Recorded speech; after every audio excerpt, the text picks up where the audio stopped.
بالعالمين وبه نستعين على أمور الدنيا والدين والصلاة والسلام على المبعوث رحمة للعالمين نبينا وحبيبنا وقدوتنا محمد بن عبد الله وعلى آله وصحبه ومن سار على نهجه واهتدى بهديه واستنى بسنته إلى يوم الدين أما بعد. Yang dihormati pengurusi ahli jantan kuasa, al-fadhil, imam-imam Masjid Sayyidina Abu Bakar, muslimin dan muslimat para jemaah sekalian, Assalamualaikum warahmatullahi wabarakatuh. Alhamdulillah, syukur kita kepada Allah Azza wa Jalla kerana pada hari ini 30 Syaban bagi kita. Kita beli Malaysia ni 30 Syaban 1443 bersamaan dengan 2 April 2022. Kita masih lagi menunggu kedatangan Ramadan besok. Orang di Mekah berterawih dah, sahur dah dia orang ni sekarang, nak sahur dah ni. Dan juga beberapa tempat lagi dalam negeri ini ada yang sudah pun berpuasa. Kita kata begitulah, mungkin perbezaan tempat tengok anak bulan tu menyebabkan perbezaan. Walau macam mana pun, alhamdulillah kita syukur pada Allah Azza wa Jalla kerana Ramadan pada tahun ini kita dapat sambut ataupun menerima kedatangannya dalam suasana yang sudah hampir kembali kepada keadaan biasa, dengan keizinan pihak pemerintah untuk solat saf dipenuhkan, dirapatkan, dan insya-Allah tuan-tuan dan puan-puan para jemaah pula dapat menyahut seruan ilahi untuk memenuhkan rumah-rumah Allah Azza wa Jalla. Masjid kita ni pun dengan persiapan yang begitu indah, dengan jadual-jadual yang disusun, kapek pun comel. Tinggal lagi bagaimana nak sampaikan jemputan Allah Azza wa Jalla itu kepada para jemaah kita, ahli jemaah kita. Itu adalah merupakan tanggungjawab masing-masing sebagai seorang Muslim. Apabila kedatangan Ramadan, sudah tentu kita ada satu agenda yang perlu kita buat dan beberapa jadual yang perlu disusun supaya Ramadan yang datang ini sangat bermanfaat untuk diisi sebagaimana doa yang disampaikan oleh golongan salafus salih yang selalu kita dengar imam-imam kita baca, wa ballighna Ramadan, ya Allah sampaikan kami ke bulan Ramadan. Di antara doa yang baik para jemaah sekalian untuk kita baca, mari kita baca sama-sama dulu, nanti di akhir kita baca lagi. Cuba kata, Allahumma sallimni li Ramadan wa sallim Ramadana li wa tasallamhu minni mutaqabbala. Boleh kata?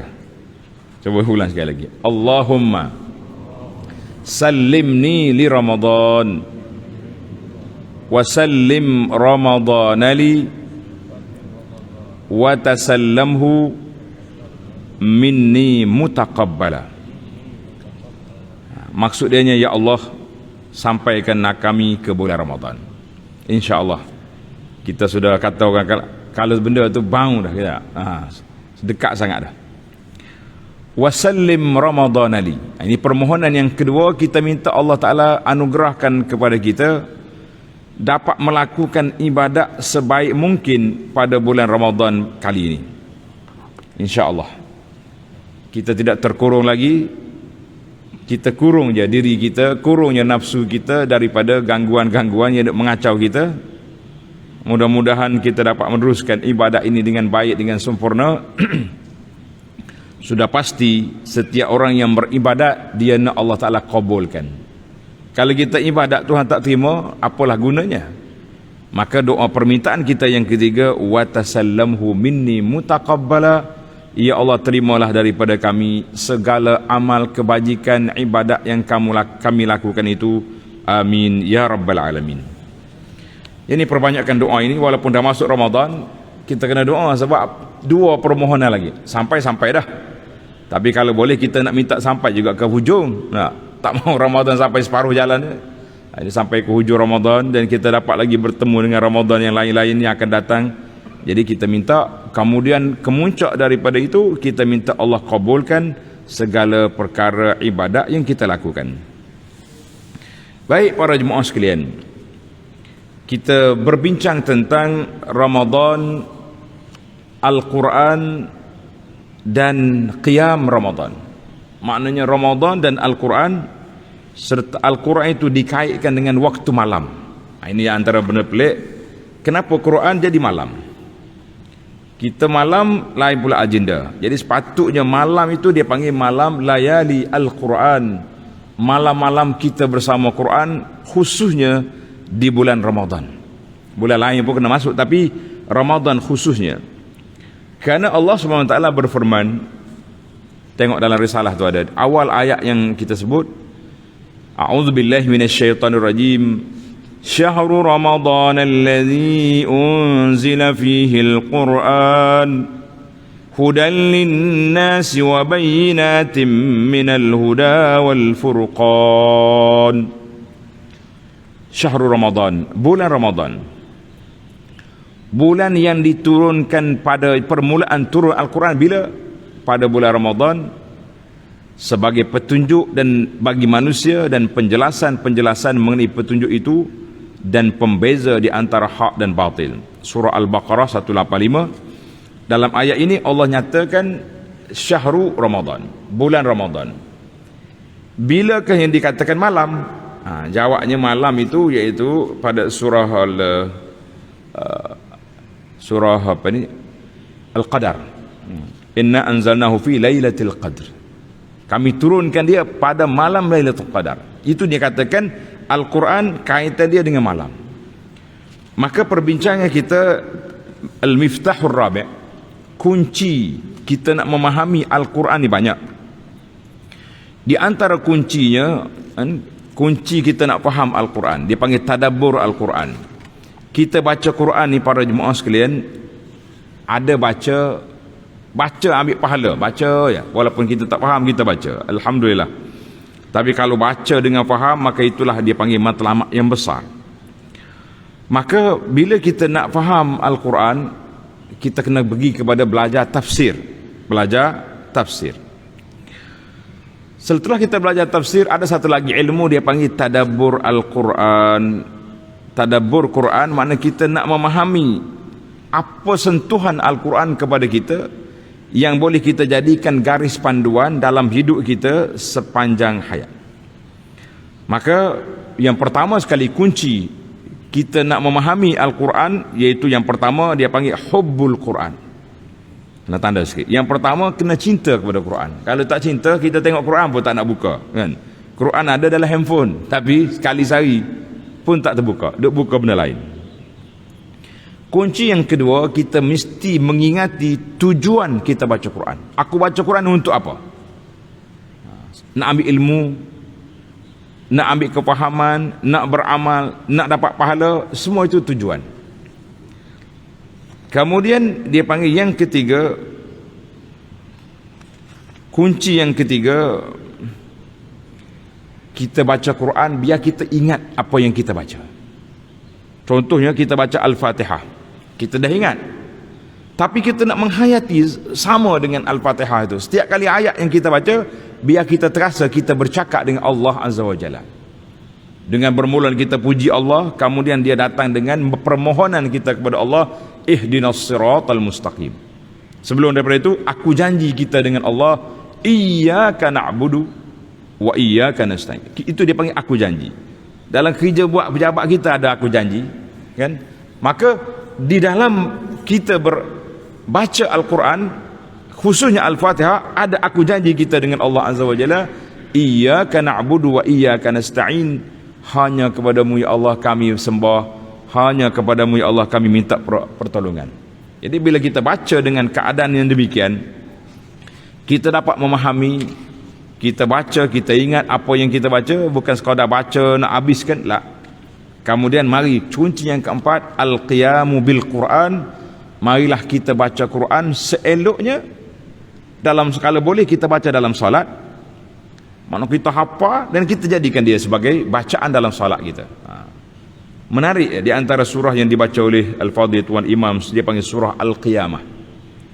Surah ini kalau kita hafal satu surah, dan kita boleh baca pada waktu malam dalam solat tahajud kita, banyak sentuhan-sentuhan yang Allah Ta'ala sebut tentang kematian, tentang hari kiamat, tentang huru-hara di sana, dan banyak lagi lah perkara-perkara yang berkaitan, yang kita bila kita baca, kita menghayati pada saat itu. Para jemaah sekalian, kita akan terasa inilah isyarat, inilah risalah, inilah pesanan Allah Azza wa Jalla kepada kita melalui kitabnya yang mulia. Kalau kita baca saja boleh pahala, tapi kesan dia mungkin tidak memberi bekas dalam jiwa, sebab kita masuk tanpa mengetahui apa yang sepatut kita lakukan. Maka di antara waktu yang dipilih untuk baca Quran, untuk menghayati Al-Quran, seeloknya dalam solat malam. Kalau tak boleh solat malam, kita tak hafal, kita baca juga pada waktu malam. Allah Ta'ala sebut dalam surah Al-Isra, ayat 179, wa minal layli fatahajjad bihi nafilatan lak asa an yab'athaka rabbuka maqaman mahmuda. Allah perintah kepada Nabi, wa minal layli fatahajjad, pada waktu malam bangun bertahajud. Para jemaah sekalian, bila kita sebut tahajud, maknanya ibadat yang kita lakukan setelah kita tidur. Gaya Nabi SAW, dia tidur awal.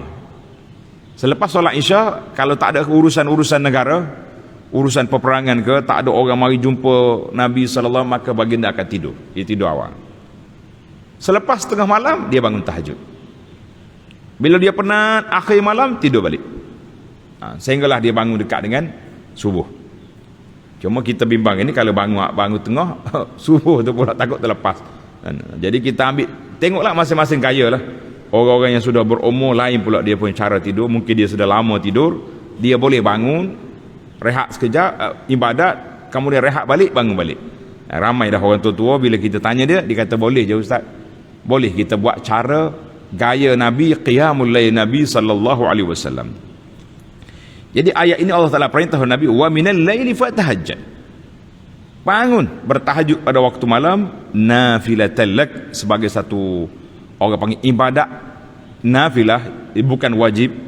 Asa an yab'atsaka rabbuka maqam mahmuda, mudah-mudahan Allah Taala bangkitmu di tempat yang terpuji. Manual kata di para ulama, walaupun ayat ini khitab lin Nabi sallallahu alaihi wasallam, tapi sebenarnya taujih, bimbingan kepada umat dia sallallahu alaihi wasallam. Maka ayat ini Allah Taala perintahkan tahajud. Apabila dikaitkan tahajud, sudah pasti ada Quran di situ. Maknanya bangun tahajud, bertahajud dengan Al-Quranul Karim. Ini ayat Allah Taala perintahkan supaya kita bangun bertahajud. Dan juga dari hadis Nabi sallallahu alaihi wasallam, Nabi kita bersabda, banyak lagi ayat lain, saya bagi nombor ayat lah, supaya pelajar-pelajar yang suka tadabbur ni, dia boleh kut ayat dan boleh tengok paling. Di antara ayat lagi Allah Taala sebut surah Al-Muzammil, ayat 1 hingga 5. Kemudian surah Ali Imran ayat 113, dan surah Az-Zumar ayat 9. Itu nama-nama ayat yang ada kaitan dengan Quran, tahajud pada waktu malam. Kemudian kita pergi kepada hadis Nabi sallallahu alaihi wasallam. Nabi kita bersabda, la hasada illa fisnatain. Nabi kata, mu jangan hasad. Hasad di sini dengan mana ghibtah. Mana jangan bercita-cita nak jadi macam orang ni, kecuali dua kumpulan. Mana kita tengok orang ni, kita boleh bercita-cita nak jadi macam dia. Jangan berangan-angan. Kalau angan-angan tak jadi. Biasanya orang ni kalau bila angan-angan, dia kait dengan mak jening. Kita pun kesian juga ke mak jening. Setiap kali angan-angan, mak jening lah jadi. Kenapa mereka buat nanya kepada pakcik tu? Kita kata bercita-cita. Jangan bercerita nak jadi macam orang ni kecuali dua kumpulan. Kumpulan yang pertama, rajulun atahullahul Quran. Seorang yang diberi, Allah Ta'ala beri kepada dia Al-Quran, dia hafal Quran, dia baca Quran, fahuwa yaqumu bihi ana al-lail. Dia bangun dengan Quran itu pada tengah malam. Sebab itulah saya perluaskan sedikit, orang ni bangun solat pada waktu malam. Tapi kalau kita yang tak hafal ni nak bangun solat macam mana? Tak hafal. Alhamdulillah para jemaah sekalian, solat malam solat sunat. Solat malam solat sunat. Dalam solat sunat kita ada kelonggaran. Boleh je kalau kita nak duduk pun boleh sambil duduk. Ataupun kita buka mushaf depan kita, alat-alat gadget yang kita ada ni kita boleh je pacak situ. Kita boleh baca daripada alat ni boleh. Jadi yang pentingnya ada kemahuan nak situ. Tapi orang ni dalam hadis Nabi kata, orang yang Allah Ta'ala beri pada dia Quran, mana dia hafal Quran, fahuwa yaqumu bihi, ini fungsi dia, fahuwa yaqumu bihi ana al-lail, pada waktu malam dia bangun, wa ana an-nahar, pada waktu siang pun dia baca. Seorang lagi yang kita diberi kelonggaran untuk bercita-cita, iaitulah rajulun atahullahu malan. Kita tengok orang ni dapat harta banyak, kaya dia, tapi apa dia buat? Fahuwa yunfiquhu, dia duk nafkah, duk laburkan harta dia, bagi bantuan sana sini, ana al-laili wa ana an-nahar, siang malam dan juga siang. Jadi para ulama mengatakan hadis ini rawahul Bukhari wa Muslim. Hadis ini Nabi SAW buat dua kumpulan untuk kita berlomba nak jadi macam orang ni. Kumpulan yang pertama ahlul Quran, kumpulan yang kedua ahlul infaq, orang yang banyak nafkah. Maka dalam ayat ini, dalam hadis ini disebut yunfiquhu, orang ada harta yunfiquhu, orang ada Quran yaqumu bihi. Yaqumu bihi, maka dia bangun pada waktu malam. Jadi ayat Quran inilah nak mengajar kepada kita para jemaah sekalian tentang Al-Quran pada waktu malam. Jadi sesuai sangatlah bila kita mari bulan Ramadan, cuba kita letak satu jadual khas. Habis ya tarawih di masjid, kita balik. Dan inilah yang diceritakan oleh guru-guru kita ataupun kita baca di kalangan ulama salafus saleh. Biasanya ana selalu dengar tuan-tuan guru kita di Madinah, dia kata Syekh ni, dia sebut nama. Di antara Syekh Amin Asy-Syangqiti rahimahullah. Dia kata dia solat di masjid Isyak, lepas tu dia balik. Dia solat di rumah dia, dia naik rumah 2 tingkat, 2 atas tingkat atas. Jiran-jiran pun dengar dia duk baca Quran sampai malam. Jadi kita ini tak payahlah kita balik buka kuat-kuat kan, jiran sebelah nak tidur. Cukuplah untuk kita dalam rumah kita, dalam bilik kita. Kalau boleh selepas habis program di masjid, kita balik, sambung balik di rumah kita dengan Al-Quran. Atau kita tidur separuh awal, bangun di tengah malam. Itulah agenda yang sangat besar. Dan antara kelebihan yang disebut oleh Nabi SAW, Nabi kita sebut apa? Di antara cara nak ingat Al-Quran, nak mudah faham Al-Quran. Ani bin Umar radhiyallahu anhuma, anin Nabi sallallahu alaihi wasallam annahu qala, idza qama sahibul Quran, apabila orang yang baca Quran ini bangun pada waktu malam, dia baca pada malam, dia baca pada waktu siang, zakarahu, dia akan ingat. Sebab itu di antara tempat medan untuk kita nak ulang kaji Quran yang paling baik dalam salat. Wa illam yakum bihi nasiyahu, kalau dia tak bangun, tak baca dalam salat, dia mudah lupa. Jadi kita cubalah hafal surah-surah yang kita boleh hafal, dan kita cuba buat dalam solat malam kita. Dalam solat siang pun tak apa. Jadi hadis ini dalam Muslim. Maka dalam hadis ini Nabi SAW mengajar, nassan Nabiyu SAW ala anna tariq, jalan untuk kita nak ingat Al-Quran sentiasa, iaitulah kita baca dalam solat kita. Alhamdulillah. Muslimin dan para jemaah sekalian, itu di antara kelebihan-kelebihan yang ada. Kita tengok pula kenapa kaitan di antara ijtima'ul Quran was salah. Quran dikaitkan dengan solat. Bila kata Quran, ada solat. Sebab kata di ahli fikir, dia kata berkumpulnya Quran dengan solat itu macam berkumpulnya oksigen dengan hidrogen. Dia ngaji sains sikit. Oksigen hidrogen bila berkumpul, maka keluarlah dia punya air. Jadi kita apabila kita boleh kumpul di antara Quran dengan salat, maka di situ akan lahirnya seorang insan yang mukmin, yang bertakwa kepada Allah Azza wa Jalla, sebab dua perkara besar ini dikumpulkan dalam satu masa. Dalam Al-Quran Allah Ta'ala sebut dalam surah Al-Baqarah ayat 45 dan ayat 46. Ayat 45 dan ayat 46 Allah Ta'ala sebut, wasta'inu bis-sabri was-salah wa innaha lakabiratun illa 'alal khashi'in. Ista'inu bis-sabri was-salah. Kamu minta tolong dengan Allah Ta'ala dengan melakukan kesabaran dan salat. Jadi ada terjemah yang kata sabar di sini makna puasa. Tapi sabar di sini secara umumnya sabarlah. Dan salat. Wa innaha lakabiratun, dia ni sangat besar susah, illa 'alal khashi'in, kecuali orang yang khusyuk maka dia tak jadi berat. Jadi ulama kata sabar itu kesan daripada ilmu. Ilmu itu cara dianya iaitulah dengan baca Quran dengan tadabbur. Bila kita baca Quran, kita tadabbur Quran, kita akan dapat ilmu. Maknanya itulah hasil daripada orang baca Quran, dia akan pergi ke dapat ilmu. Bila dapat ilmu barulah orang ini jadi sabar. Maknanya sabar itu sebagaimana disebut oleh para ulama Islam ada 3 kategori. Tanda tuan-tuan. Kategori yang pertama sabar melakukan ketaatan. Ini kita rasa kita ingat bila sabar tu yang ketiga. Sabar melakukan ketaatan. Nak taat ni, nak pergi solat subuh pun bukannya senang. Allah, solat subuh musim-musim macam ni boleh tahan. Kalau musim hujan macam mana nak bangun?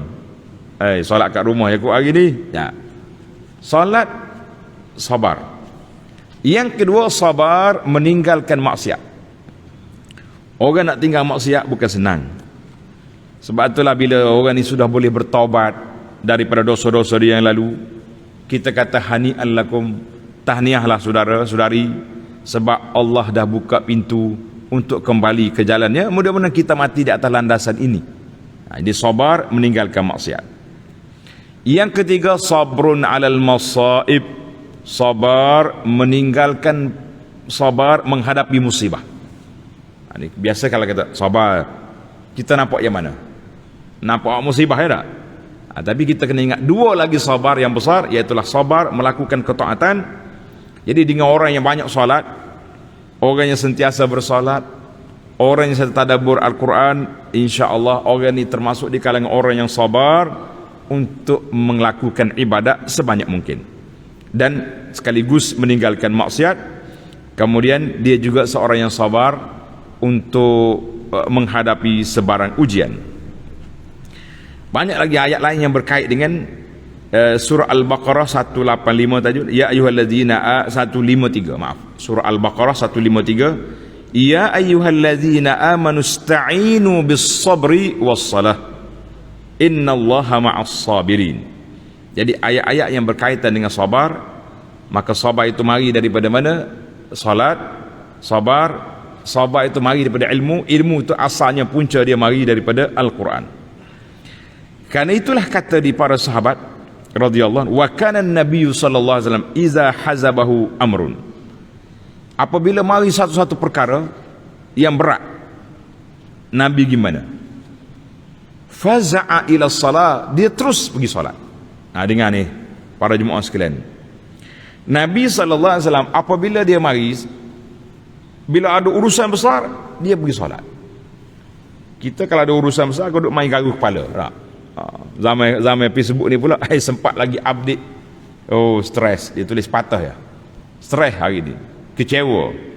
Jadi orang lain pun tulislah kat bawah tu apa benda yang dia orang nak komen. Tapi sebenarnya Nabi ajar bila ada masalah besar terus solat. Kita sendiri yang buat. Cuma kita ni solat juga tapi pergi cari imam, cari orang tu, cari orang ni, dia sendirinya tak solat juga. Kita kata ini satu kepincangan. Ada sebuah buku yang saya baca, kemudian buku ini telah dibukukan. Menarik tuan-tuan. Nama dia dalam kehidupan Nabi sallallahu alaihi wasallam. Boleh tengok dalam internet ada juga tu. Sehari dalam kehidupan Nabi sallallahu alaihi wasallam.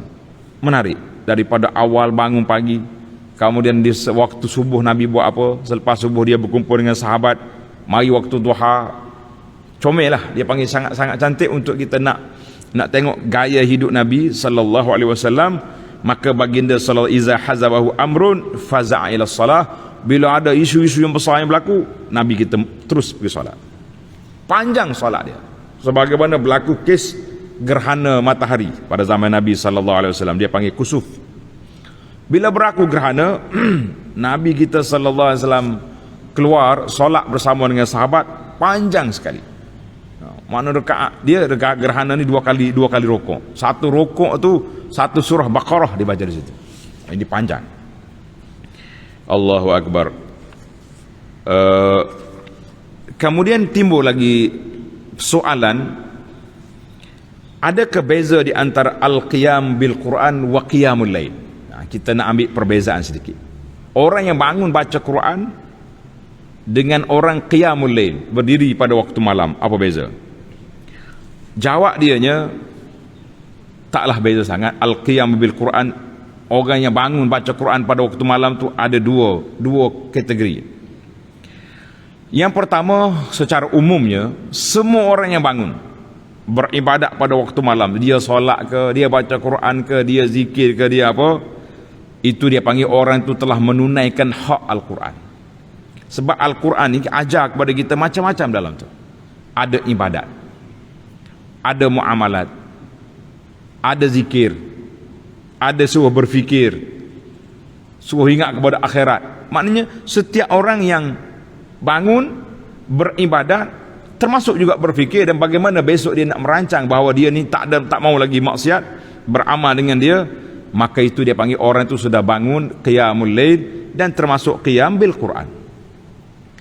Tetapi yang kita nak sebut di sini iaitulah khas, bangun khas untuk baca Quran. Bangun khas untuk baca Quran. Lebih-lebih lagi kalau kita boleh baca Quran di dalam solat kita, maka itulah yang kita rasa sangat besar. Jadi bila kita baca Quran, kita nak menghayati tadabbur makna Quran itu yang sangat besar. Sebab ada satu hadis yang cukup menakutkan. Hadis ini riwayat oleh Thauban. Thauban ni pembantu Nabi sallallahu alaihi wasallam. Thauban kata apa? Nabi sebut dalam hadis, la'alamanna aqwaman ummati. Aku kenal, aku tahu satu kumpulan daripada umat aku ni, mereka datang pada hari kiamat dengan pahala yang cukup banyak. Pahala yang banyak. Seperti bukit Tihamah. Salah bukit ni. Tapi pahala itu berterbangan, seperti debu yang berterbangan, haba'an mansura. Thauban yang dengar ni terkejut. Qala Thauban, ya Rasulullah sallallahu alaihi wasallam, sifhum lana. Tak nak macam ni. Kita nak kenal siapa orang ini. Adakah orang jahat, orang yang munafik, orang yang pengkhianat, orang yang macam-macam, pembunuh orang? Jillahum lana, jillihim lana. Nyatakan siapa mereka. Jallihim lana, sifhum lana, jallihim lana, alla nakuna minhum, supaya kami jauhkan diri daripada kumpulan ini. Sedangkan kami tak tahu. Kata Nabi sallallahu alaihi wasallam, ama innahum ikhwanukum.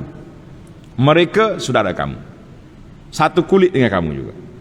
Wa ya'khuduna minal laili kama ta'khudhu. Mereka juga boleh bangun malam. Mana kalau ada malam majlis tahajud ada juga.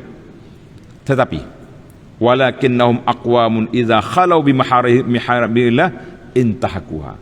Orang ni bila ada benda maksiat dia buat senyap-senyap. Tak ada orang senyap. Waktu ada orang dia bertahajud baik-baik. Ada majlis ilmu. Tapi yang kita bimbang hari ni, dulu kalau orang nak buat maksiat susah, kena pergi cari, kena pergi berjalan sana sini. Yang kita takut hari ni maksiat yang ada dalam poket kita ni. Dengan alat-alat gadget yang ada ni, sudah dengar kuliah boleh pula tengok filem-filem, tarian-tarian gelek ke macam mana benda. Kita kata itu di antara maksiat yang cukup berbahaya. Ataupun kata di para ulama, sambil-sambil selepas baca Quran, duk hantar WhatsApp pula, mengumpat orang, mengeji orang, macam-macam kita boleh buat. Bahkan kita tengok grup-grup WhatsApp ni pukul 5 pagi dia aktif. Ada yang pukul 4 dah kita dah. Tengok dalam grup tu, pukul 4 pagi dia hantar. Bila dia bangun, bila dia baca Quran, bila dia tadabbur Quran, kita kata ini juga membimbangkan. Karena itulah kata di para ulama, beza di antara orang yang bangun qiyam dengan Quran, orang yang bangun qiyamul lail tanpa kefahaman. Jadi tak ada kesan dalam jiwa dia. Maka kata Ibnu Abbas, rak'atan muqtasidatan. 2 rakaat yang kita salat, tapi kita berfikir, kita ingat kepada Allah Azza wa Jalla, kita ingat kepada makna yang kita baca, lebih baik daripada satu malam kita bangun tapi hati kita lara, lalai, leka, tak ingat apa yang kita kata. Maka inilah di antara perkara yang kita bimbang. Jadi para jemaah sekalian, maksud dianya bila kita kata bangun al-qiyam bil Quran, jadi walaupun kita bangun sekejap pada waktu malam, tapi kita boleh menghayati Al-Quranul Karim yang memberi kesan dalam jiwa kita, insya-Allah. Baiklah, kita pergi kepada pahala orang yang baca Quran, lebih-lebih lagi kalau dia boleh baca dalam solat. Tanda sikit, ini galakan pada kita semua, insya-Allah.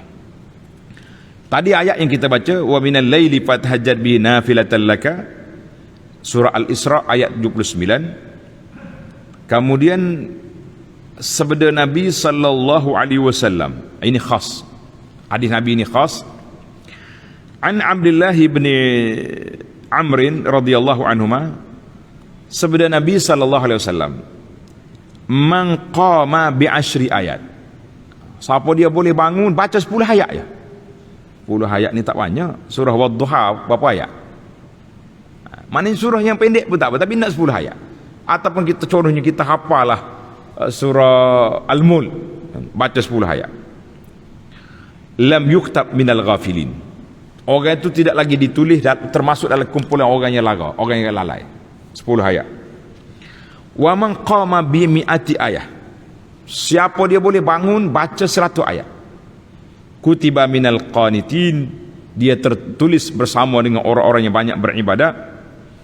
Wa man qama bi alfi ayah. Siapa dia bangun 1000 ayat. Ni kita termenung sikit. 1000 ayat ni bukannya sikit dah. Surah Baqarah baru 280 ayat. Nak ayat 1000 berat. Kita ambil yang 100 dulu. Tapi kalau boleh 1000, kutiba minal muqantarin, ditulis orang yang banyak meraih pahala-pahala yang begitu besar. Jadi para jemaah sekalian, paling kurang kita bangun salat 10 ayat, supaya kita terlepas daripada ikatan golongan orang yang lalai, insya-Allah. Hadis ini rawahu Ibnu Hibban wa Khuzaimah wa Abi Daud. Satu hari Nabi kita tanya sahabat dengan soalan yang menarik. An Abi Hurairah radhiyallahu anhu qala sallallahu alaihi wasallam, ayuhibbu ahadukum, suka ke tidak kamu bila kamu balik ke rumah kamu dapati ada 3 ekor unta yang besar yang gemuk, ada 3 ekor orang mari kat rumah, suka? Qulna na'am. Sahabat jawab, ya Rasulullah, kenapa tak suka? 3 ekor unta zaman dulu besar lah dia punya. Zaman sekarang pun 3 ekor unta 5,000 6,000 juga.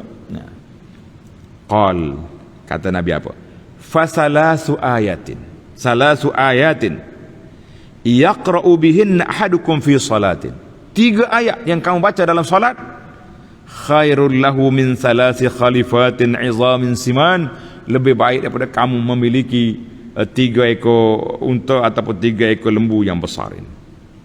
Itu bandingan Nabi sallallahu alaihi wasallam. Nabi kata 3 ayat membaca dalam salat lebih baik daripada kita memiliki 3 ekor unta.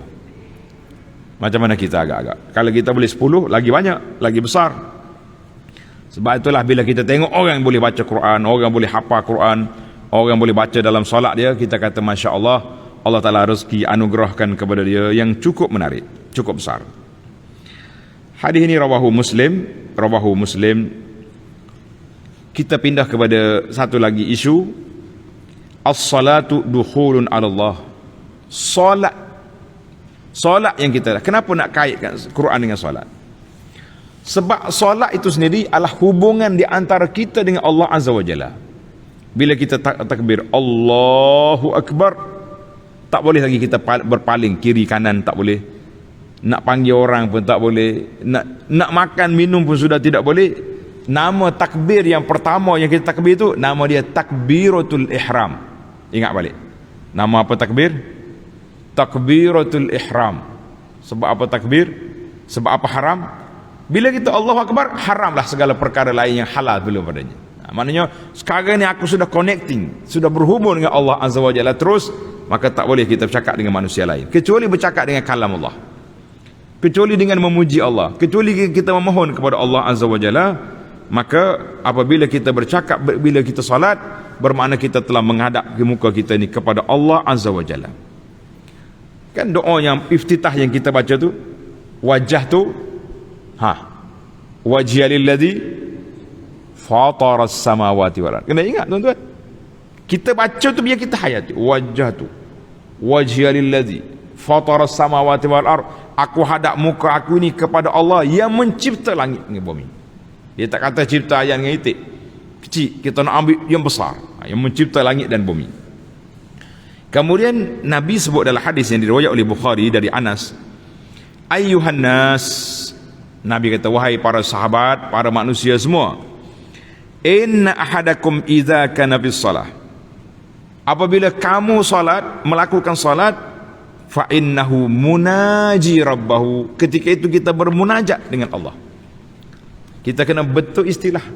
Biasa kita ni kalau kata munajat, zikir munajat kena kuat. Tak, munajat perdana bangun pada tengah malam ramai-ramai kuat-kuatlah. Yunaji, mana kita berbisik. Itu istilah yang betul, kata munajat dengan Allah, mana kita berbisik dengan Allah, merayu kepada Allah, merintih kepada Allah Azza wa Jalla. Jadi bila kita salat bermakna munaji rabbahu.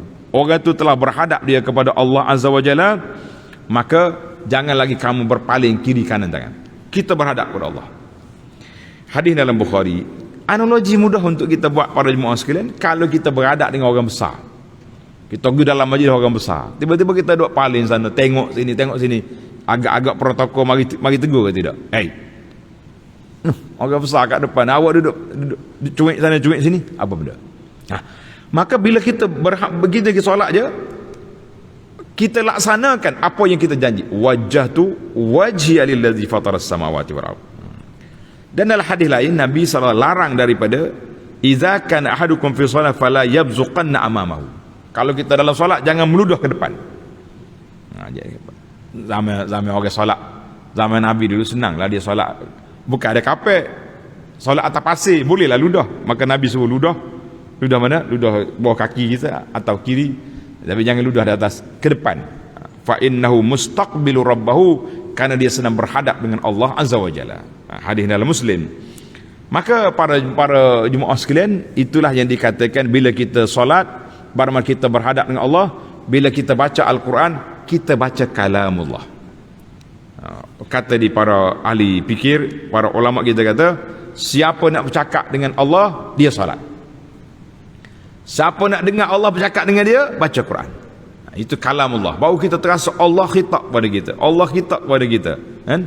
Allah bercakap dengan kita. Biarlah kita sedar kita sekarang ini sedang bercakap dengan Allah Azza wa Jalla.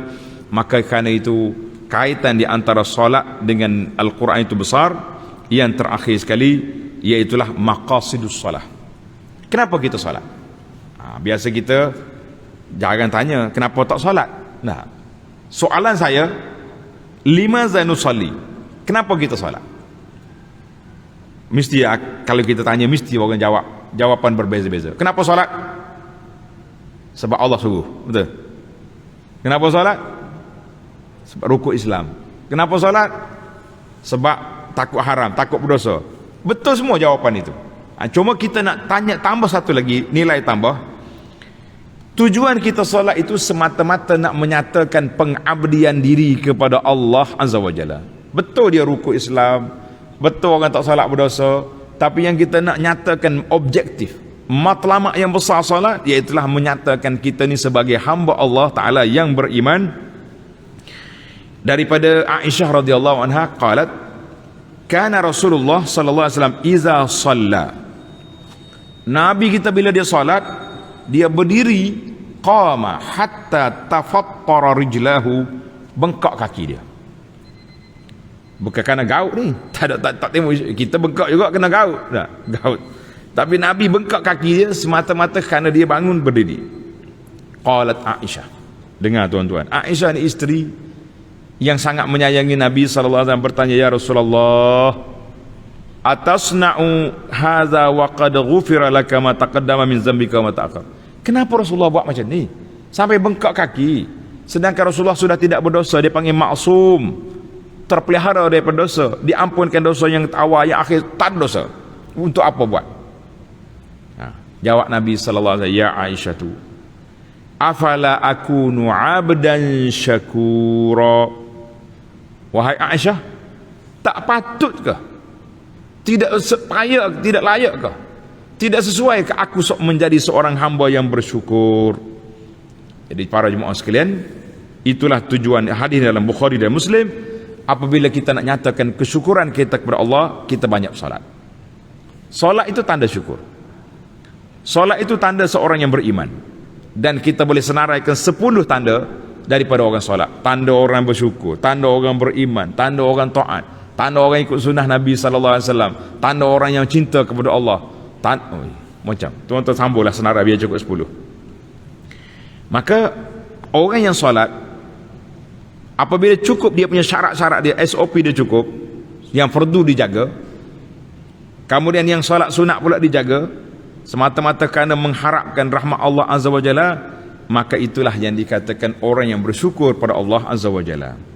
Bila mari Ramadan, kita kena bagi kepahaman yang jelas pada masyarakat. Ada setengah orang ni tarawih full di masjid. Ada seorang, dia bagi tahu pada saya, dia kata, Ustaz, alhamdulillah saya tahu ni dapat solat tarawih penuh 29 ke 30 malam, saya tak tinggal tarawih, sudah sekali dengan imam. Saya kata alhamdulillah, nikmat Allah anugerahkan kepada saudara pada tahun ni. Jadi kita pun tanya soalan yang kedua, kata solat Jumaat macam mana, solat fardu?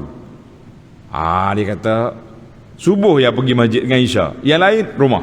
Kita kata terbalik. Nabi sebut dalam hadis kursi, Allah Ta'ala berfirman, sebaik-baik ibadat itu iaitulah melakukan ibadat yang fardu. Itu yang terbaik. Kemudian barulah mari solat sunat. Kita dah hak solat fardu mayar rumah. Yang solat sunat baru kita kejar. Jawabnya kena upgrade. 2 tahun lepas tak apalah, nak macam mana. Dah kita pandai jadi imam sendiri di rumah, tahun ni jangan pula nak jadi imam. Dia ada jawatan ni interim, dia panggil jawatan sementara. Kita diberi jawatan sementara jadi imam di rumah waktu PKP. Sekarang ni PKP sudah tamat, alhamdulillah.